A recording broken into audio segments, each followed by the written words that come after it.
Yeah, I think sometimes we use this idea of opening up almost like a catch-all. Like if we're just feeling dissatisfied in the relationship in some way, or just feeling like we're not quite getting what we're wanting from our partner, like it's very easy to just say like, oh, why don't you just open up to me more often?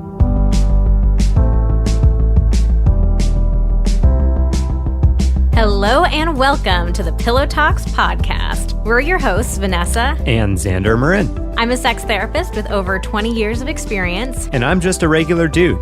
We share the ups and downs in our relationship while giving you step-by-step techniques for improving yours. Make sure you subscribe for your weekly double date full of totally doable sex tips, practical relationship advice, hilarious and honest stories of what really goes on behind closed bedroom doors, and so much more. It's the sex education you wish you'd had. Today, we are talking about opening up. And no... Your legs. You beat me to the punch. I was going to say, no, not your legs, and no, not opening up the relationship. Not your butt. Or your butt. Okay, sure. Your eyes. Open your eyes. We're doing a whole podcast on how to open your eyes. No, we are talking about opening up emotionally. Today we be talking about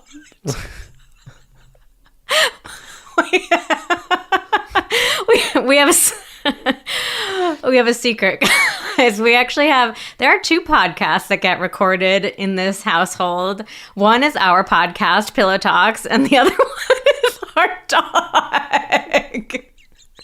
Are we going with this? Are we actually going with this? Apparently. I'm crying already. I'm gonna let you record this, and if you are hearing this in the podcast, I just want you to know this is a really rare special take, a Vanessa special. I expected that we were just gonna cut that out and restart here, but I think Vanessa's going with this. So pray tell.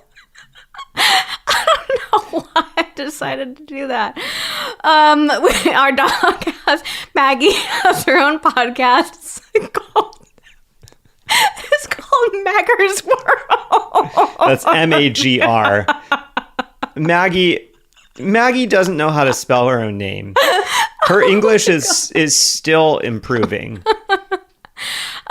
Yeah, hopefully you have a dog and you do dog voices and you understand the weirdness that goes into talking as your dog. But Maggie has a podcast. It's called Magr's World, and she does a daily episode talking about something from Magr's World. So come on, introduce the episode then. I can't. That was a one-time only thing. Come on. But every episode starts with, today we be talking about whatever the topic is. Welcome to another episode of Magr's World. Come on, I think you can do that a little better. Hey, welcome to Come on, pull it together. Magr's World. Today we be talking about opening up. I really hope that this is nobody's first podcast episode. I feel like we say that every episode. We're like, I hope this isn't your first because it's really weird. I guess every episode is just weird, so welcome, and thank you for being here. This might be the weirdest intro we've ever done. I'm 99% sure this is. And there's a 50% chance we're not going to air this, so we'll see. Anyways, okay, let's get back on track. So we are talking about opening up emotionally. I think a lot of people... we want more of this from our partners, right? Like we want our partner to open up to us. And so today we want to talk about like, what does that really mean? Why is it such a struggle? And how can we get our partners to actually open up? So we're going to do some of the deeper dive into this topic, but we're also going to give you some very practical, maybe even a little sneaky tricks. Yeah. And actually, before we even get into it, one practical piece of advice is don't do what Vanessa just did, which is deflect to humor. Because, I think one of the things when we're trying to open up that we tend to do when we feel awkward about something is we deflect to humor. We make a joke to lighten the mood, and often that ends up veering us away from the goal of what we're actually trying to do. So, don't do what Vanessa just did. It's just because I was saying today we're talking about, and that's how she always starts her episodes. True. Today we be talking about. Anyways, why don't we get into it, babe? Yeah. I'm half joking about my dig towards Vanessa here about the deflecting to humor. Do you think I'm nervous to talk about opening up? No, I don't think so. Okay. Vanessa does not struggle with opening up. I don't know if I struggle really. I feel like there's been times where it's been harder. I wish you could see the look that I'm giving to him right now. You have definitely struggled with it in periods of our relationship. True. Yeah. Overall, I'd say you do a great job. And especially with where you're at right now, you are really wonderful at opening up. Thanks. But I think that, it was a huge struggle for you in different parts of our relationship. And I hope that you will have some valuable insight to offer to people who might be struggling themselves. All right, so for real now, let's get into it all. But as we always do, we are going to do the review of the week first. 7 for 7 with the friend/hubby. Oh. Wow, what does this 7 mean? For 7? I guess we'll find out. All right, just shared with 7 of my friends that your Instagram was my new guilty pleasure/information hub, so they all followed you. Star eyes. I recommend things to them all the time and they never follow. Ooh. This information is fun, can make us blush, but it's so informative and normalizes a lot of hidden feelings. Love the podcast too. Now it's no longer a guilty pleasure, just a pleasure to get to laugh and learn with you guys. Heart. Post-baby, things have changed between my husband and I, but you two give me fun stories and topics to share with my husband that lights the spark we had at the beginning. Aww. Oh, that's awesome. I mean, that's really the big goal of what we do, I think, is just help rekindle that spark. Yes, and we really appreciate you sharing our podcast and our Instagram with 7 people. That's awesome. Yeah, so do you have 7 people that you could share us with? Because that would be really helpful. The 7 for 7 challenge? Yeah, the 7 for 7 challenge. Wow, we should turn this into a formal thing. Yeah, can you share? 7x your sex life. Ooh, wow. Is that our next course? Yeah. We cannot tell you how much we appreciate you guys sharing our podcast, our Instagram with your loved ones. Especially here over at the podcast, the reviews really are the best way for us to grow and reach new people. Like when your podcast has more reviews, the different podcast platforms will show it to more people who are browsing around looking for a new podcast. So it actually goes a long, long, long way in helping the podcast grow. Hopefully, though, this episode doesn't get shown to random people because they're going to be like, what the hell what did I just listen to? So we really appreciate you taking the time to leave a review. Apple Podcasts is currently the only place where you can leave a review, but Spotify allows you to give a star rating. It's literally just one tap on the home screen of the podcast.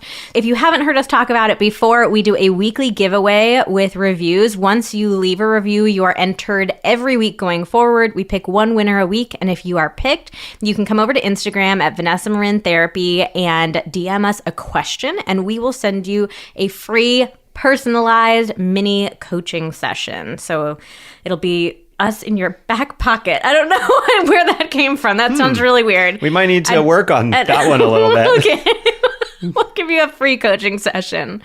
It'll be very valuable, we promise. So thank you in advance for leaving reviews. All right, let's get into it. As always, we turn to our trusty Instagram community, and we were really curious to see if there was a gender breakdown here. Because we had a hypothesis, as most people do. Yeah. You can probably guess what it is. I think there's a stereotype that women are more comfortable talking about feelings and emotions and opening up, and men struggle with that a lot more. So we wanted to ask questions, based on gender breakdown. So first we asked women, do you wish your partner would open up to you more often? And 87% said yes. Only 13% said no. Wow. Stark difference there. Yeah. And Instagram doesn't give us the demographics on if our audience is in relationships with men or women or anything like that. But we would venture a guess that our audience is pretty similar to the US population, where rough estimates are about 90% of people are heterosexual. So I think a lot of these women are referring to male partners, that they wish their male partner would open up more. And so then we asked the same question to men. Do you wish your partner would open up to you more often? 63% of people said yes. 37% said no. Still more than 50% of men do wish that their partner would open up to them more, but far fewer than, what the women said. It was 87% of women wanted their presumably male partner to open up more, and 63% of men wanted their presumably female partner to open up to them more. I was not surprised by the number for women, but I was quite surprised by the number for men because, again, we have this stereotype that women are really comfortable being open and sharing their emotions. And honestly, I think sometimes there are even like negative stereotypes about women of like, oh, why do they always want to talk about their feelings? Can't you just be a little bit more rational? Like, I expected the number of men that wanted their partner to open up more to be a lot lower. Like 63% is pretty high. Yeah, it could be this a situation where it's sort of like an emotional standoff. There's not a history in a heterosexual relationship of the guy opening up very much, and the woman might find, I find other people to share my emotions with. I share them with my girlfriend, with my mom, etc. We also asked our non-binary friends. I know a lot of times we share stats for men and women, and we don't want to be so binary. I think it is interesting to like look at those dynamics, but we also, just asked our non-binary friends the same question, and 68% of people said yes. So pretty similar to the results for asking men. Yeah, so overall, people want their partners to open up more. Far more women want their partners to open up more than men and non-binary folks. However, in general, opening up is a good thing. Most people want it. So we also asked one more question. We asked men, do you feel comfortable opening up to your partner? We didn't want to flood our entire story with like all these different polls. So we just asked men here because that was the demographic that we were most curious about. It's the stereotype that men don't open up very much. Men don't feel comfortable opening up. So we wanted to test that. Yeah. And 51% of men said yes, they feel comfortable. 49% said no, they don't. And that was also another number that surprised me. I was expecting it to be a bit lower, but I would guess that men who are willing to follow our account are in general kind of more open to these kinds of conversations than the general population would be. I would think so. We hear from men all the time who follow us that say, following your account for a little while has gotten me so much more comfortable talking about sex, tuning into my emotions, sharing those emotions with my partner. So I'm pretty sure the men who follow us are much more emotionally capable than the general population. Yeah. So let's talk about what the heck does opening up even mean? I think like so many other dynamics that we discuss, we throw around this phrase, but I think not too many of us have taken the time to dig into like, what does that really mean for us? Like, what is it that we're looking for? How do we want to feel? What do we want to experience? I bet you this is one of those things where if you polled like 10 people, give me your definition of what opening up means, you'd get 10 very different responses. Like it's a buzzword, but everyone has a very different idea of what constitutes opening up or what type of sharing would qualify as being open or not. Yeah, and I think especially if you're somebody who's not comfortable opening up, there can be a pretty negative connotation around it. Like it means that you have to talk about like your deepest, darkest fears or all of these secrets that you've been holding from your partner. Like there's a way that it doesn't feel like something that you would want to do. So I think step number one for people is to figure out what opening up means to you. What is it exactly that you're looking to experience from your partner? Some ideas might be, I want to have deeper, more meaningful conversations. Maybe you want to hear more of your partner's inner thoughts and feelings. Maybe there's this sense of, I want to truly know who my partner is. I want to see who they are on the inside, not just the self that they present to the rest of the world. Yeah, and I think the key is trying to get as clear and detailed as possible about what it means to you. We're going to talk about this more throughout the rest of the episode. The biggest challenge for people who already struggle to open up, and especially for men, is hearing this big buzzword. You don't really know what it means. You want to be good at whatever it is that you're doing. You know that you don't know how to do this thing, or you've been told you're not good enough at doing it. And it's so easy to just hear that and shut down. Whereas if Vanessa were to tell me some very specific thing that she's looking for from me in a conversation, or something she would like me to improve on, or something she'd like to see over the next couple of weeks, that's so much easier for me to wrap my head around, to improve on and to deliver on, versus this big phrase that's just like, that's just some shit that everybody says and no one knows what it means, so I'm just going to disregard it. Yeah, I think sometimes we use this idea of opening up almost like a catch-all. Like if we're just feeling dissatisfied in the relationship in some way, or just feeling like we're not quite getting what we're wanting from our partner, like it's very easy to just say like, oh, why don't you just open up to me more often? But you know what this reminds me of? It's kind of like on The Bachelor. Whenever people dislike someone, they go, oh, they're not here for the right reasons. It's kind of like that. It's like, what the hell does that mean? What are the right reasons for going on The Bachelor? Anyway, like it's a crazy thing. No one's really there. Find love, babe. No one's really there for the exact right reason. So it's just like, there's something I don't like about this person. So I'm going to say this thing that I know kind of pigeonholes them in a certain way. And everyone kind of knows what it means, but no one really knows what it means. And it's just going to be more drama. So I think maybe it's important to think about it in this broad sense of like, what kind of, intimacy do you want to have with your partner? What kind of connection do you want to have? But also in these individual moments. So if you're feeling this frustration with your partner and you're just wanting to kind of lash out and say like, why won't you open up to me? To try to go within in that moment and get a sense of like, what is it exactly that I'm looking for in this moment? Rather than just throwing out this pretty generic phrase, right? Yeah, I mean, another reason that generic phrase can be super harmful is that, if you hear, I want you to open up, it can imply to you that you're telling me that I'm closed off.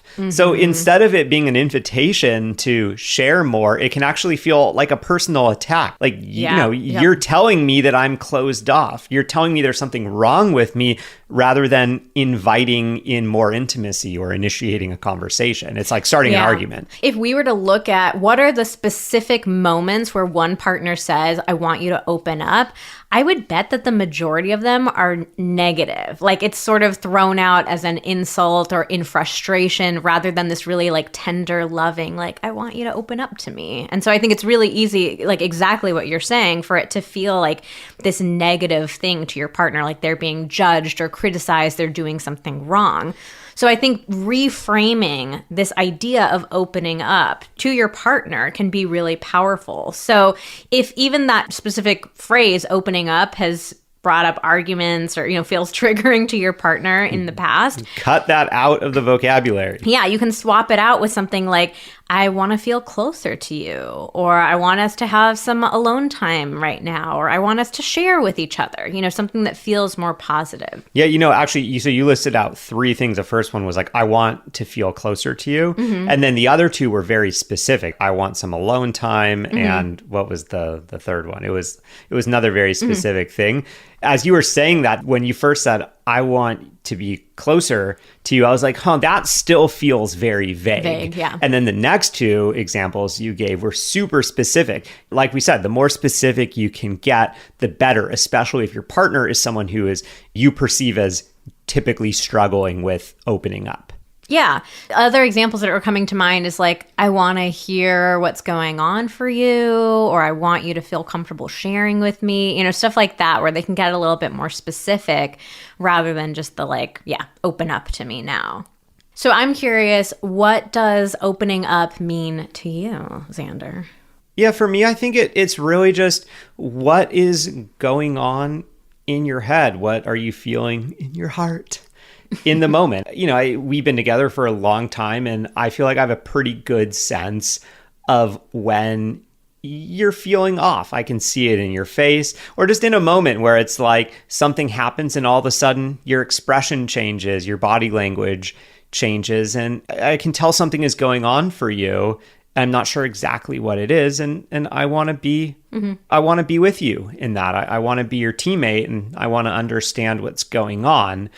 And one of the big things that I've really realized is that opening up has nothing to do with problem solving. I think that was where I went wrong with it a lot in the past. You would share something with me, something that was going on with you, a problem that you were having, and you would be wanting to vent about it, and I would be listening and being like, I have to solve this problem. And I think that's literally just happened 30 seconds before we started recording the podcast. It did, old habits die hard. But I think this is one of those things that men especially are just hardwired to do. We are hardwired to solve problems. For me, it's a daily active effort to remind myself life isn't about solving every problem that comes my way.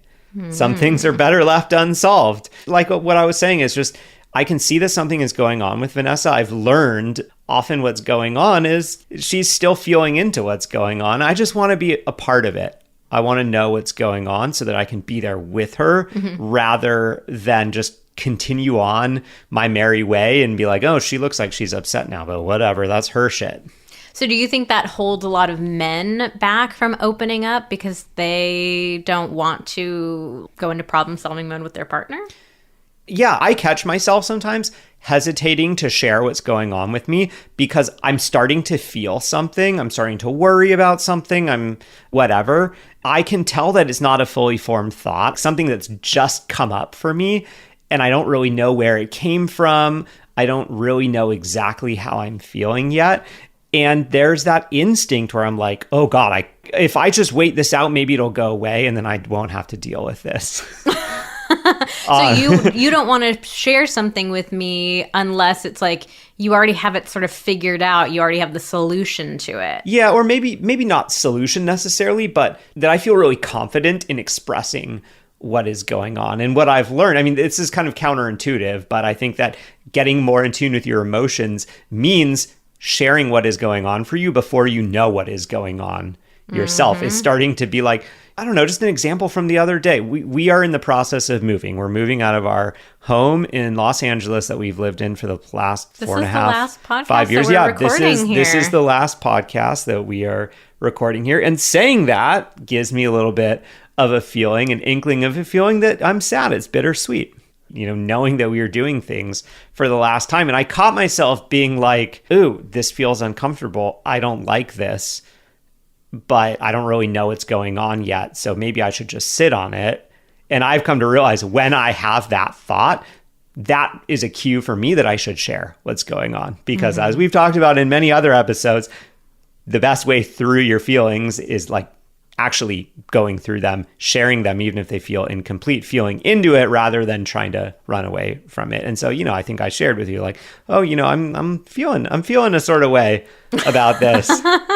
Feeling a sort of way. But yeah, I mean, it's just, for me, it's a daily battle against like the way that my brain is hardwired. And what I have learned tends to be a much more effective way of dealing with my feelings and also of building intimacy with you. Yeah, I mean, I think that'll be really interesting insight for any women who are in relationships with men to think about, like, that might be one of the reasons why he doesn't want to open up. So going back to the question, like, I think for me, there are two things that come up. What you said describes my feelings about it exactly. Like, I want to know that when something's going on with you, that you feel comfortable sharing that with me. I can tell for you, when something's going on with you, you're feeling or thinking something. As good as we think we are at, at hiding stuff, we're not. And I think that applies to most people. We all think like, oh yeah, no one can tell what's going on. And like, no, everyone can. Yeah, so I want to know what it is that's going on. And I think there's a sense of safety for me in that. Like, if I feel like you're holding something back from me or you're not sharing, like, it feels scary. But then on a broader level, it's really important to me to be in a relationship with somebody who can talk about emotions. We get a lot of DMs from women in our community saying, my husband, my boyfriend, will never talk to me about emotions. He totally shuts down. And I can have a lot of compassion for men in those situations because I know men get raised with a whole lot of BS about your emotions, feeling like a real man doesn't cry and like you're supposed to be a man, not a pussy, and all this stuff. Oh, yeah. There's so many cultural messages around that. At least in America, probably, I would guess at least 95% of men have been ridiculed multiple times from a very young age for times that they showed emotion. I can think of a number offhand starting from, I think, age 4 is like as far back as I can remember. Yeah, you've told the story on the podcast, I think. Yeah. So I can really, really empathize with that it's not easy to be a man and talk about your emotions in this culture. And at the same time, like, I couldn't be with a partner who is emotionally closed off. That's just not the kind of relationship that I could be in. It wouldn't feel safe. It wouldn't feel loving to me. I mean, that's part of why we're doing podcasts like this, is because, again, we have a lot of compassion for people who are in those situations. We think that it is very possible to learn and grow and be able to open up and deal with your emotions. So that's why we're making this. But for me, that's like a really huge value. And that was something that attracted me to you initially, is that I could tell even from the early stages of dating that you were pretty comfortable, like, talking about what was going on for you. So I'm saying some things that sort of feed right into the next point that we wanted to make, which is that you may also need to explain to your partner why it is that you want them to open up. So this is the same sort of thing about just drilling in with more detail and being able to explain more to your partner. Sometimes you might get a reaction from your partner of like, why do you want that from me? Why is that so important to you? Especially if this was somebody who was raised to believe that it's not okay or safe for them to talk about emotions. You can use a phrase like this, like, here's what it feels like for me when you open up to me, when you share your thoughts, when you share your emotions with me. Like, this is what it feels like for me. Maybe it's like, I feel like you trust me. I feel like you want to confide in me as your partner, as your teammate. I feel like we're on the same team. I feel loving of you. I feel like I get to see more of you. Yeah, and one quick pro tip here is, depending on who your partner is, how they react to any kind of comments like this, you might want to throw in a more in all of those. Like, I feel like you trust me more. I feel like, I feel more like you want to confide in me, because I think some people can engage in some very black and white thinking. And if they hear, I feel like you trust me, then you respond and be like, you don't think I trust you? And it turns into like a wedge rather than an actual intimacy building thing. So I think that's just an important thing to point out, especially if you're with a guy who is not very emotionally in tune. You can hear something like that and just turn it into this very stark thing of like, what? You don't trust me? Well, I haven't been trustworthy. And it's like, wait, that has nothing to do with what we're talking about here. Yeah. So some other ways to explain this to your partner might be saying something like, I love hearing what's really going on for you. I want to be able to support you. I want to make sure we're on the same page about this topic. It makes me feel safe opening up to you in return. Bottom line, giving your partner the specific reasons why this is something that you want.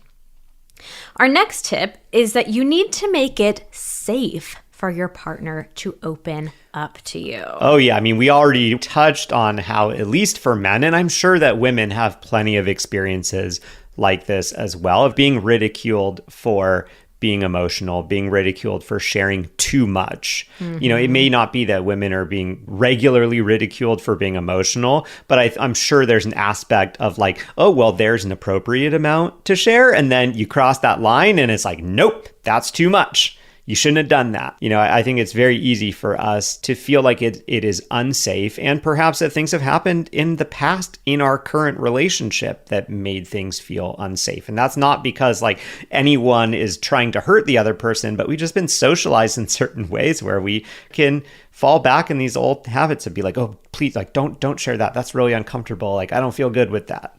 And I think the really important thing here is that we're not saying that like, you guys have an unsafe relationship or you've made it unsafe. It's just acknowledging that a lot of us have had hurt in the past around sharing something and being ridiculed for it. Or I think we all have experiences or being with that, being right? told like, that was too much. It's okay. It's okay to share this, but that other thing you said, that was too far. And so we can all be kind of triggered there. Yeah, it's such a painful experience, right? Of like really opening up and like showing somebody a really deep, dark part of you and being told like, ooh, that was too much. Yeah, we don't talk about that. We don't talk about that. I don't want to hear it. I feel like we all have examples of being, emotionally scarred by that. So your partner may have their own history of being told not to open up. Yeah. And you might have inadvertently done this in your relationship. And we're not saying this because like you've done something wrong. I think that we all have been scarred by these experiences. And then we are like, oh, well, someone told me I wasn't supposed to share like that. And so then in this relationship, your partner shares something and you kind of pass that same message on, not thinking that you're hurting them, just thinking, oh, well, this is kind of like what I learned is like okay and not okay when it comes to sharing. I'm just sort of enforcing a boundary someone else enforced on me. Yeah, so you may need to apologize to your partner for any harm that you've caused them, any hurt that you've caused them in the past. You know, we get DMs a lot from people saying things like, you know, oh, my partner finally opened up to me and shared this thing with me, and it really caught me off guard, and I like laughed in the moment. And I think a lot of us have the tendency to get kind of caught off guard or feel awkward or unsure how to handle other people's emotions. And so we can do things like cracking a joke or giggling or teasing our partner about it. Yeah, especially if we have been historically closed off. What tends to happen is that we repress, and then all of a sudden something boils over and we share in a much more extreme or more volatile way. And so, of course, we catch someone off guard. So it's way more likely you are caught off guard by something kind of big and major that your partner shares and you are not ready for it and you respond poorly. And maybe you like took it personally and made it about yourself. Maybe you shut down. Like there's so many different things that can happen and none of us are perfect. Like we're all going to have less than ideal reactions to our partners. But if your partner has tried to open up to you in the past and you didn't handle it in the best way, it's never too late to go back and apologize for that and say, you know what, I'm just remembering that time that you were trying to share this with me and I just did not respond to it in the way that I wanted to, and I'm really sorry. I want us to be able to talk about our thoughts and our feelings and our emotions, and I can understand that I hurt you and that I probably made you not want to open up to me again. So it's never too late to say something like that. I think it can go a long way with your partner. Honestly, I think a lot of people may not even realize they've done this in the past. So I'm sort of thinking maybe our advice is to tell everybody, like, even if you don't have a specific memory, it's still not a bad idea to apologize and say, I'm sorry if I haven't handled things the best in the past. Or at least, if not an apology, just an acknowledgement. Hey, I acknowledge that this is something that's really hard and I'm not sure how well I've responded in the past, and I'm starting to realize it's really important and I want to always be improving at. So I think just like a baseline acknowledgement can be helpful. Yeah. And this leads into our next tip, which is to take the lead. So I think sometimes we want our partner to go first and open up to us emotionally because we ourselves feel uncomfortable talking about our own emotions. It's like them opening up and sharing what's going on with them gives us that permission to do it ourselves.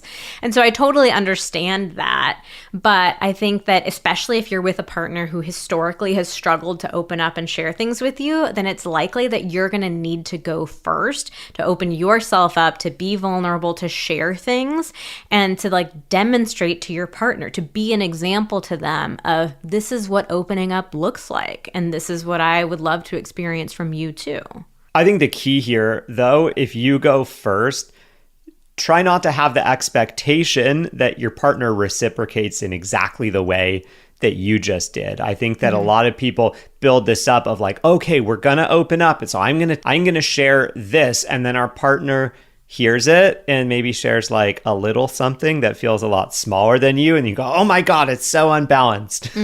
Or like, I need more from you. You know, I think it's important to just, it's going to be baby steps. And so, I mean, it's almost like take what you can get at the beginning and keep encouraging that, because the more that you validate your partner and encourage them and give them positive reinforcement, the more comfortable it's going to feel, especially if your partner is the one that typically has been a little more closed off or plays it closer to the vest. It's not just we're going to have this one moment where we just share everything. And it's not going to be a 1-for-1 either. Like you're not going to, share what's in your heart and then your partner's immediately going to think like, oh, okay, now it's my turn to share. Like it may take even quite a long time of you initiating those conversations, sharing, and for your partner to really start to feel safe and comfortable opening up. So I know that this can be challenging. I have been in this role many a time before, like feeling so vulnerable and feeling like, okay, your turn, let's go.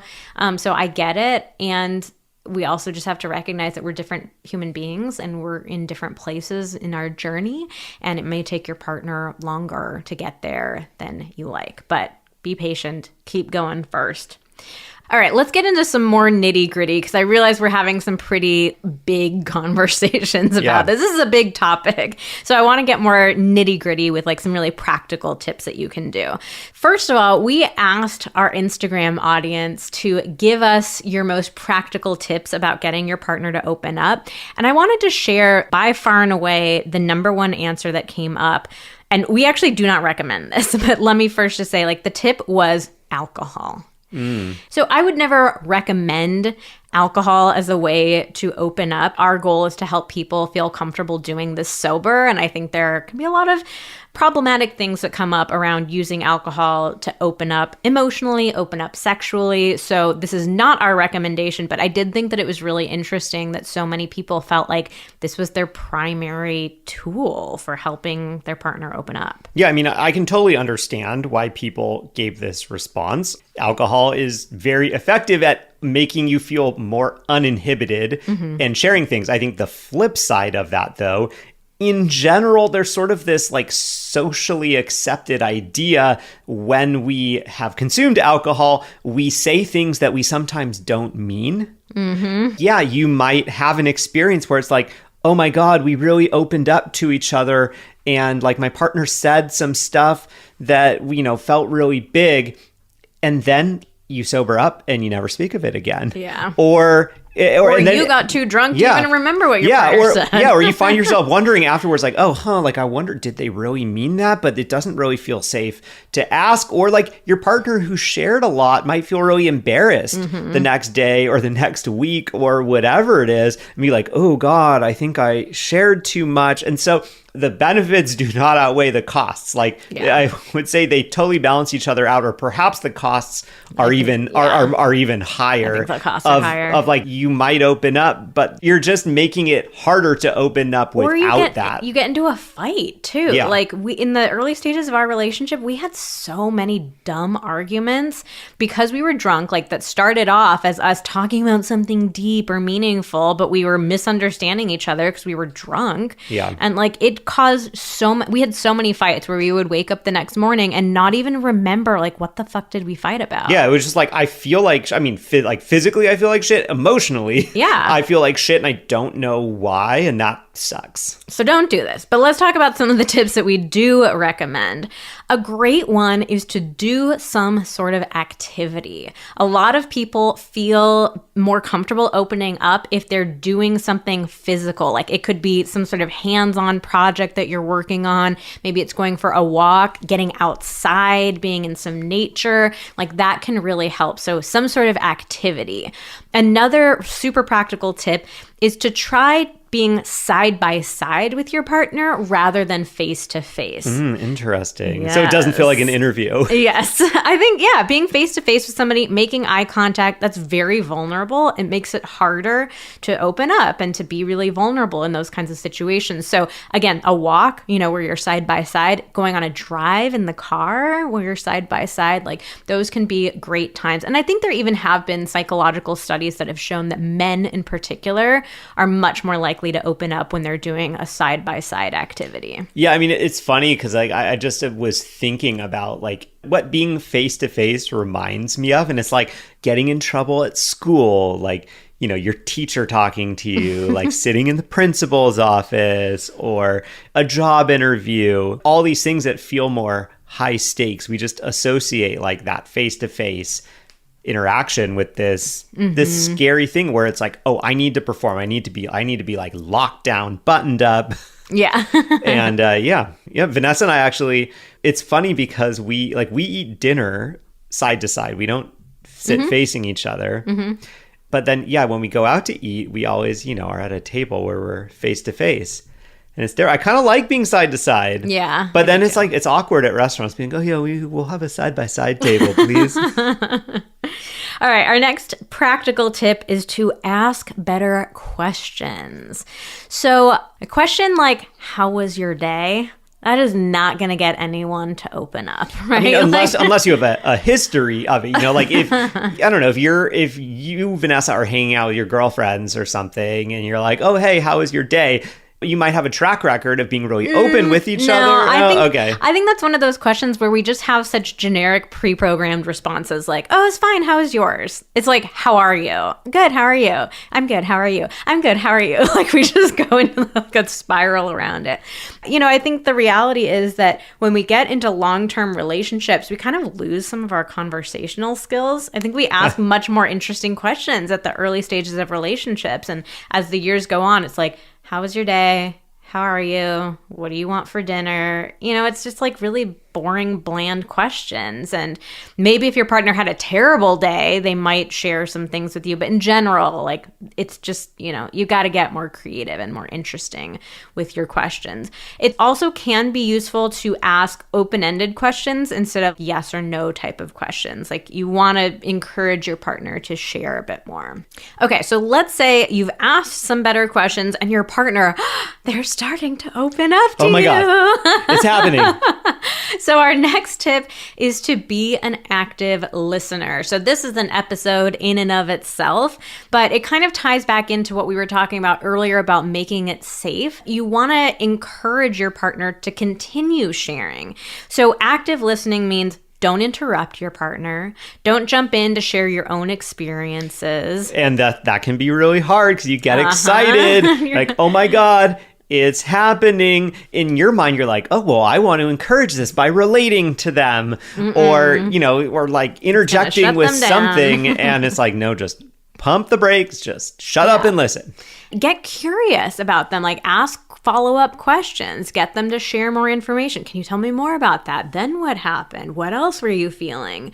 Any sort of questions like that to just keep your partner going. And finally, don't judge them. Like there's no faster way to shut your partner down from opening up than judging what it is that they're feeling. So the really important thing to recognize about opening up is sometimes your partner's going to open up and share things that you don't love, you maybe didn't want to hear, you would have done it differently. Yeah.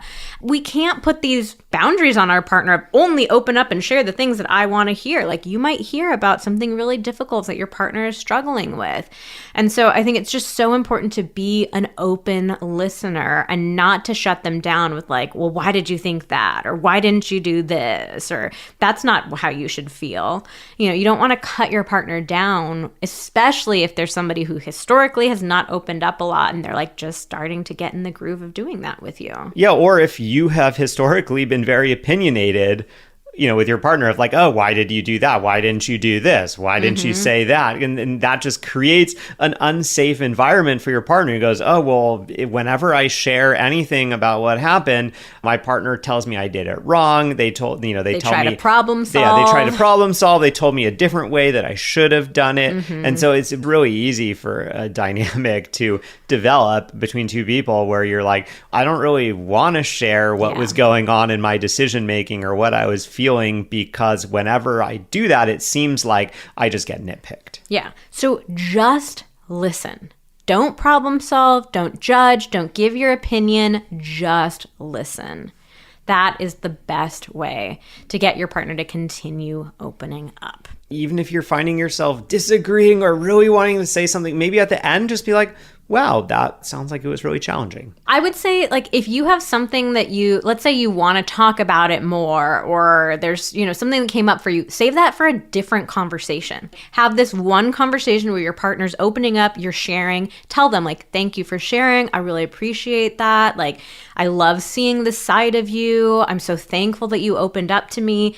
End the conversation. And then if there's something that you absolutely must loop back around to, do it later or the next day. Like, hey, I was just thinking about that conversation we had. I wanted to go back and like talk to you about this piece of it. But I think just letting the conversation end with the sharing, with the opening up is the best way to continue, like encouraging your partner to continue opening up to you in the future. Yeah. And if you do have something you want to loop back to, or, an observation you want to make or something, what can be really helpful is, like Vanessa said, it's like, oh, I've been thinking about when we were when you were sharing this, and I'm curious if you're open to any feedback. Asking a question before you jump in, because the person might be like, no, I'm not. Like, I'm not up for that right now. I don't want that. And you have to be okay with that. But if they are, then you can be like, okay, yeah, I was wondering, what if you had said this? Or what if this had happened? Or did you consider this? And that way, it's like you've made it safe to give that feedback by asking, are you open to some feedback? Or are you open to some thoughts? Consent. Yeah. And then we also just want to encourage you to give your partner so much praise and positive feedback. I think so often in relationships, we get stuck in just making complaints and like, why don't you do this? And I want you to do this more often. It can feel very negative. But if you can give your partner a lot of praise in the times that they do open up, like that positive reinforcement is just so much stronger than negative reinforcement. So even if your partner just shared like one word about their emotions, thank them. So tell them how much you appreciate it. Tell them the impact that it has on you. Tie it back around to like that why for you of like, why is it so important to you to have your partner open up and share things with you? Just heap that praise on them and they will want to keep sharing with you. Yeah. And I also just want to validate the fact that that might feel totally over the top to you. That might feel like, oh my God, like they're giving me scraps of emotion and I have to validate them now. I have to praise them. And just to quickly reframe that, if you think about like, your partner has likely been through a lifetime of experiences that have reinforced to them that sharing is unsafe. That, if your partner's a man, that men are not supposed to have feelings like this. Men are supposed to have it together. They're supposed to be action oriented, not like feelings first. And so it might feel to you like this is an undue amount of praise, but like you are trying to combat like a lifetime of negative experiences, lifetime of socialization. And so it's gonna take time. It's not going to happen in a day. It's not going to happen in a week. It's a constant thing throughout your relationship of showing your partner it's safe, of praising them, of, showing them that another way is possible. All right, so let's get into some listener questions then. First one is, my partner thinks being vulnerable is weak and not manly. How do I get past this mindset? Yeah, I mean, this is something we've been talking about all throughout the episode, right? So I think my first piece of advice would be to get curious and ask your partner some questions about this. So obviously, our perspective is that being vulnerable is actually quite a strength and can be very masculine. But I think before you like jump to that, like get curious with your partner and say, yeah, what was the history around that for you? What did your parents teach you about that? Where else did you get this message? So try to get them talking just about like what they learned about masculinity and vulnerability in the first place. Then I think a really interesting question to ask them is like, do you think this serves you?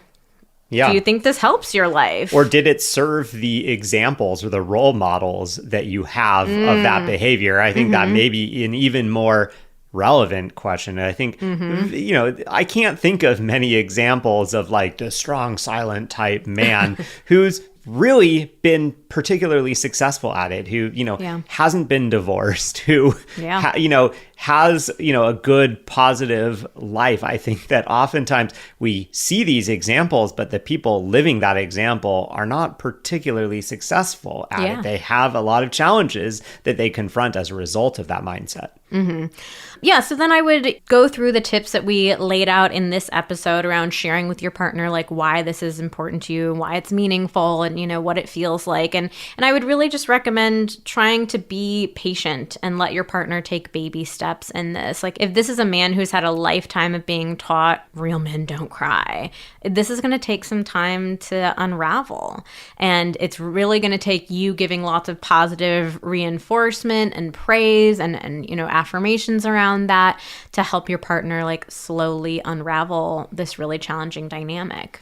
Yeah, and I think it's also important, for you as the partner of someone who feels like being vulnerable is weak or not manly. It's important for you to think about how important is it for you in your relationship that your partner is emotionally connected, is open, is willing to share stuff for you, because eventually you might need to start some tough love, honestly, of like, for me to feel comfortable in a relationship, I need X, Y, and Z in terms of emotional competence, or I need to be able to feel these certain ways. And for me to feel these certain ways, I do need you to be sharing with me about this or with that, or be honest about what's going on with you, or whatever. We talked about that at the very beginning of the ways that your partner opening up makes you feel. I'm just trying to tie that back to them. Like, for this to work in the long term, I need to be able to feel this. And for me to be able to feel this, like, I need X, Y, and Z from you. All right, next question is how to approach someone who gets immediately defensive and assumes they're being judged. Yeah, so this question is why we recommend all those active listening techniques of asking questions, being curious, not sharing your own experience, because it is very easy for us to feel like we're being judged when we're sharing something that feels very vulnerable for us. And so if you're jumping into any sort of like problem solving or advice or sharing your own stuff, like it's likely going to evoke some defensiveness in your partner. So instead, tap into that curiosity. Oh, tell me more about that. Can you explain that more to me? You know, that's going to be much more beneficial. If you keep your partner talking about themselves and their own experience, that's going to be helpful. Another thing that you can do is like separate from any sort of conversation where your partner is divulging something, it's to ask your partner, like, how can I be a good listener to you? And you can give your partner that praise of like, I notice that you're sharing things with me more often. I really appreciate that. This is exactly what I want. And I want to make sure that in the moment, I honor the vulnerability that you're showing me. And like, I'm a good teammate to you. So what kind of responses do you want me to have or not have in those moments? Another thing, and you might have to dig a little deep here, but is there a judgy dynamic in other areas of your relationship?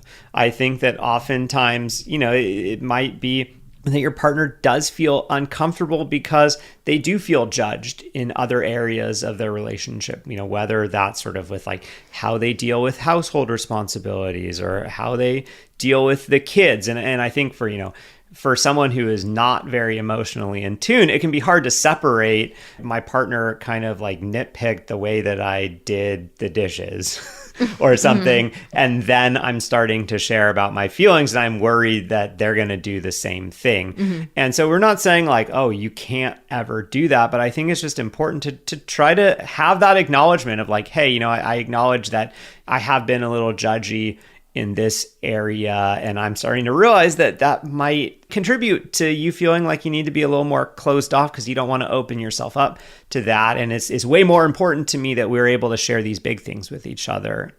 So, you know, I want to apologize for that. I want to work on doing that a little differently. And then the final piece I was going to say is it may not have anything to do with you. It may be sort of trauma from a past relationship.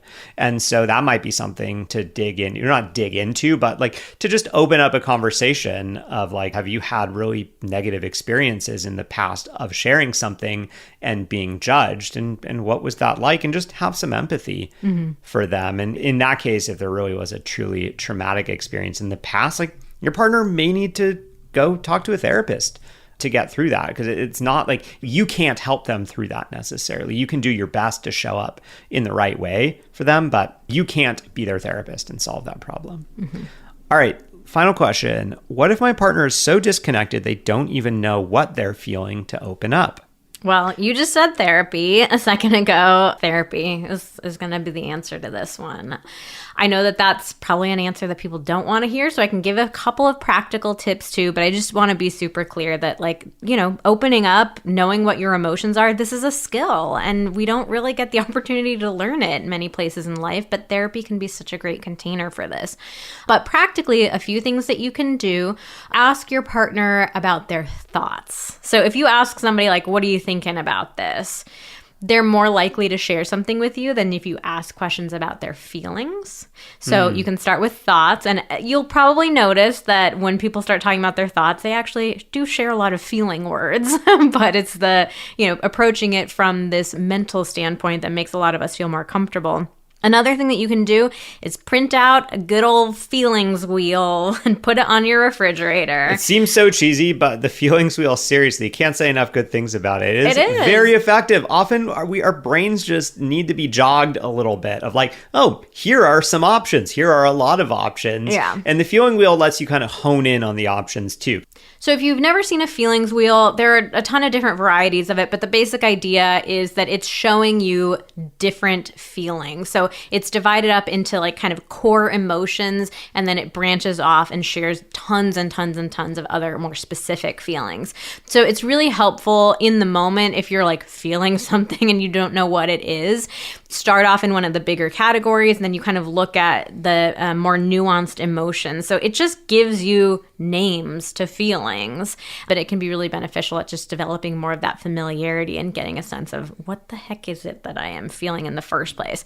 And a final thing that I'll say about this is you can also talk about that disconnection. So talk with your partner about like, what's it like for you to not really know what you're feeling or to not know how to open up? What comes up for you? What are your thoughts about that? So it's kind of meta there, but it can be an interesting conversation to get your partner started. All right, well, that is it for us today. All about opening up. We hope we've given you some good tips, some motivation. Play this episode for your partner, too. That can be another great tip as well. Just get them in a car ride, turn this episode on. And then ask them what they think about the things that we're saying. Another thing that you can do is come on over to Instagram and follow us at Vanessa Marin Therapy if you're not already. We do stories every day. We give you different topics to talk about, conversation openers, especially if you have a male partner who's gotten a lot of BS about emotions and relationships. Telling them that I'm a sex therapist and we talk about sex all day, that can be an easier way to reel them in. And then, shocker, we talk about feelings all the time. So, wow, bait and switch. Yeah, a little bait and switch action. Well, that's it for today's episode of Pillow Talks. Thank you so much for listening. Join us again next week for a myth-busting episode. Oh yeah, we are going to be busting up some of the biggest myths.